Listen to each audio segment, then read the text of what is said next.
chập đam thơ bục bục ở mê mơ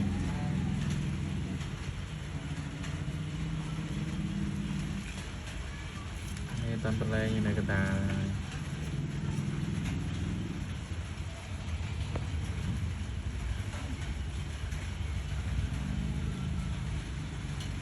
mơ về chập đam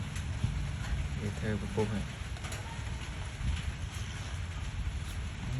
về thơ bục bục bay mê về chập rầm